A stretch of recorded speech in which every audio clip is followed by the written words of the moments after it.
Hello everyone, welcome to 24 hours defence.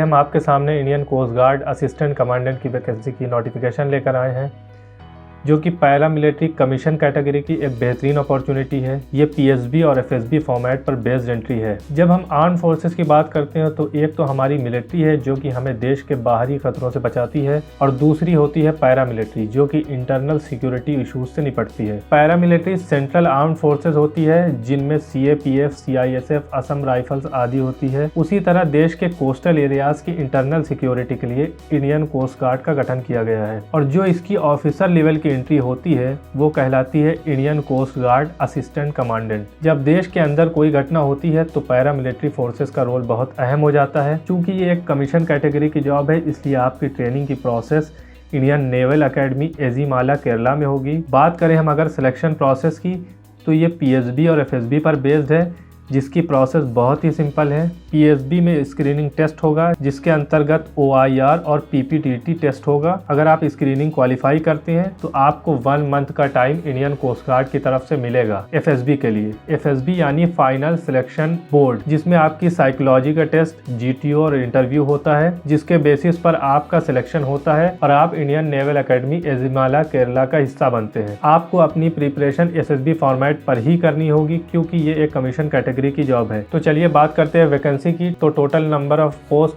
50 है। इस बार 6 दिसंबर 2021 से फॉर्म फिलिंग स्टार्ट हो जाएगी और आपकी last date of apply online 17 दिसंबर 2021 है, शाम 5 बजे तक। आपका एडमिट कार्ड 28 दिसंबर से मिलना स्टार्ट हो जाएगा और आपका एग्जाम जनवरी 2022 में कंडक्ट होगा। और इस फॉर्म को फिल करने के लिए किसी भी कैटेगरी के बच्चे को कोई शुल्क नहीं देना, ये टोटल फ्री ऑफ कॉस्ट है। वैकेंसीज की बात करें तो इसे 3 कैटेगरी में बांटा गया है: जनरल ड्यूटी, कमर्शियल पायलट और टेक्निकल एंट्री। जनरल ड्यूटी, इसमें आपका 10+2 में मैथ्स और फिजिक्स सब्जेक्ट होना चाहिए और आपके पास बैचलर डिग्री विथ 60% मार्क्स होनी चाहिए किसी भी स्ट्रीम से। ये एंट्री सिर्फ मेल कैंडिडेट्स के लिए है। इस एंट्री के लिए आपकी बर्थ 1/7/1997 से 30/6/2001 के बीच हुई होनी चाहिए। दूसरी एंट्री है कमर्शियल पायलट सीपीएल की। इसमें आपके 10+2 में एग्रीगेट 60% मार्क्स होने चाहिए with valid commercial pilot licence. 10+2 के बाद जो भी आपने कमर्शियल पायलट की ट्रेनिंग की होगी उसका लाइसेंस भी आपको कैरी करना है। ये एंट्री मेल और फीमेल दोनों ही एस्पिरेंट्स के लिए है।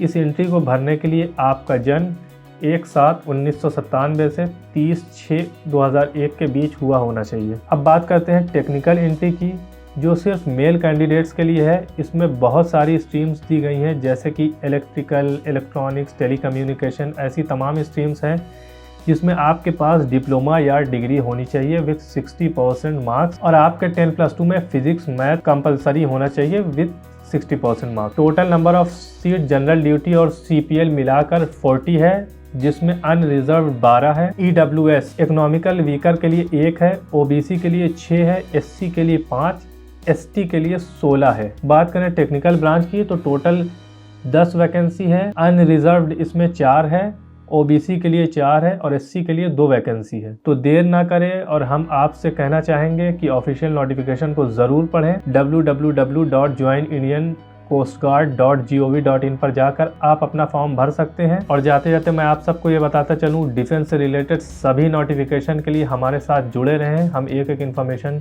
को आप तक पहुँचाते रहेंगे। तो चैनल को लाइक, शेयर और सब्सक्राइब कर दें, साथ ही बेल आइकन को भी प्रेस कर दें ताकि आने वाली नोटिफिकेशन आपको मिलती रहे। Thank you.